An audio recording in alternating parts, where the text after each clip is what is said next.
Rosas parecía no darle demasiada importancia a los preparativos militares de la oposición. Así lo cuenta Lucio B. Mansilla en una de sus coserías. Cada coserí que cuenta en realidad una pequeña anécdota que él recuerda. La más notoria, la más conocida, son los 7 platos de arroz con leche. Como el día anterior a Caseros, el que viene de Europa siendo un muchachón, va a visitar a su tío para que le dé la bendición. Urquiza está avanzando sobre Buenos Aires y Rosas le lee minuciosamente durante horas todo su mensaje a la legislatura, intercalando con las entradas de Manuelita, que le trae platos de arroz con leche, que son 7 platos de arroz con leche. Con el tío, es una maravilla, una maravilla. Es nada menos que sobrino de Rosas. Todo su primer movimiento sobre el 50, Caseros, etc., es como atenuar, como alguien que en el 55 hubiera sido sobrino de Perón. No era el momento oportuno para ser sobrino de Perón, pero a lo largo del resto del siglo, reivindicación de ser sobrino de Perón, reivindicar allá por 1898 la figura de Rosas, con toda su clase como contexto, ni te cuento. Además, hijo de la hermana más amada, que era la belleza de la Federación, su madre. Urquiza alistó a sus hombres en el Ejército Grande y avanzó sobre Buenos Aires, derrotando a Rosas en la batalla de Caseros, el 3 de febrero de 1852. Vencido, el gobernador de Buenos Aires se embarcó en un buque de guerra hacia Inglaterra, donde vivirá hasta su muerte. En Francia, la Segunda República fue derribada en 1851 por un golpe de Estado encabezado por su propio presidente, Luis Napoleón Bonaparte. El Segundo Imperio coincidió con una época de gran expansión económica e industrial. En una primera etapa, la política desarrollada por Napoleón III se caracterizó por su autoritarismo y contó con el apoyo de sectores conservadores y de la alta burguesía, a la que garantizaba un marco de orden para sus emprendimientos.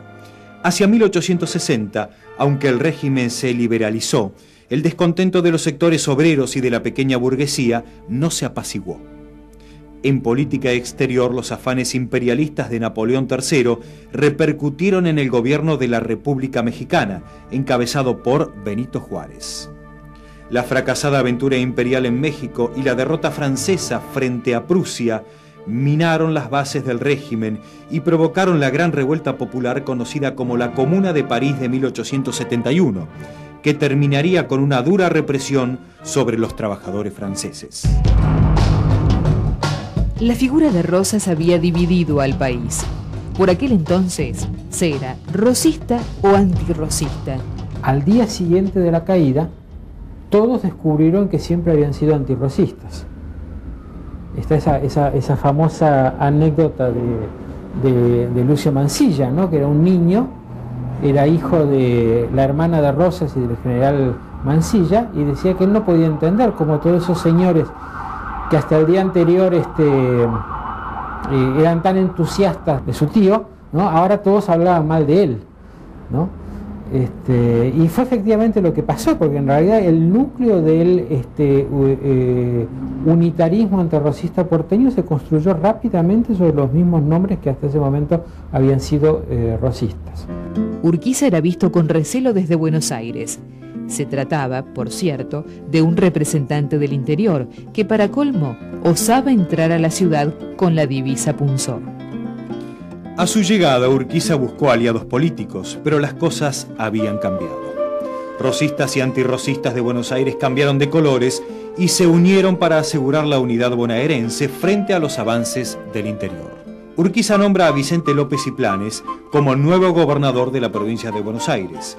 Convoca además a los gobernadores de las provincias a firmar un acuerdo en San Nicolás el 31 de mayo de 1852 con el objetivo de lograr un consenso que permita la sanción de una nueva y definitiva constitución. El nuevo intento integrador tenía bases en el liberalismo económico. Se dicta la libre navegación de los ríos y la supresión de las aduanas interiores. Además, se designa al general Urquiza como director provisional de la Confederación Argentina, asignándole algunas facultades extraordinarias, como el mando de las fuerzas militares y el control de todas las rentas. Tiene durante entonces todo este periodo, este gran conflicto que es el problema de qué pasa, quién cobra los impuestos. Buenos Aires, que quiere quedarse con la aduana, las provincias que quieren quedarse con sus propios impuestos al comercio, situación que se mantiene hasta 1853. Es la actitud muy, yo diría, patriótica de Urquiza en el Acuerdo de San Nicolás, que hace que las provincias renuncien al impuesto a las alcabalas. ¿Qué es lo que había pasado en la Constitución Unitaria en 1825? La Constitución Unitaria realmente le quita el ingreso de la aduana a Buenos Aires y los impuestos a la importación a las provincias. Por eso Buenos Aires es muy resistida. Pero no podía haber unión nacional, unión del país, si no se le daba al gobierno nacional fuentes de ingresos. Mientras Buenos Aires continúa con la aduana de Buenos Aires y las provincias con los impuestos internos, los impuestos al comercio interno, perdón, esto era absolutamente imposible. Y esto arregla el artículo 4 del Acuerdo de San Nicolás. El acuerdo convoca a un Congreso General Constituyente. La legislatura bonaerense rechazó el acuerdo tras largos debates parlamentarios. La convocatoria al Congreso Constituyente, al que debían concurrir 2 representantes por cada provincia, sin tener en cuenta la proporción poblacional, colmó la paciencia de los porteños, que rechazaron de plano el acuerdo. Los porteños, viendo amenazados sus privilegios, cierran filas y forman el Partido Liberal.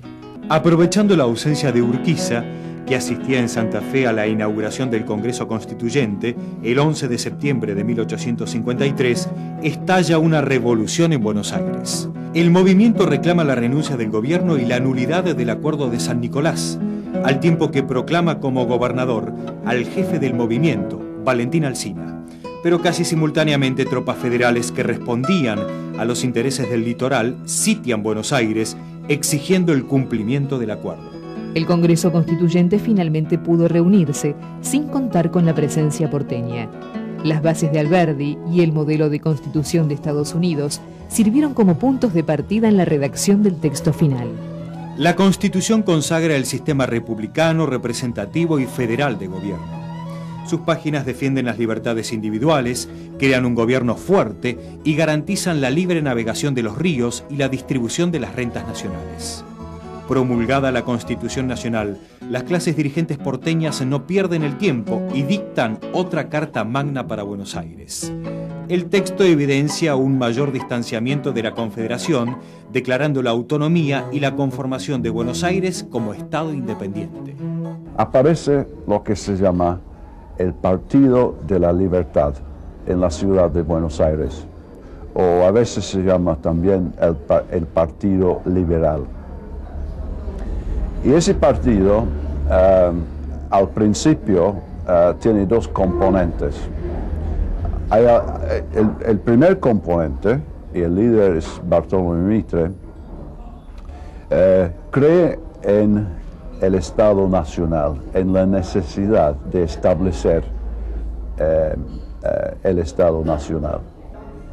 Por otra parte, hay otra facción, el líder es Adolfo Alsina, y esta facción cree mucho menos en la importancia y la necesidad de crear un Estado nacional, pone su énfasis sobre el desarrollo de la provincia de Buenos Aires y por eso se llama el Partido Autonomista.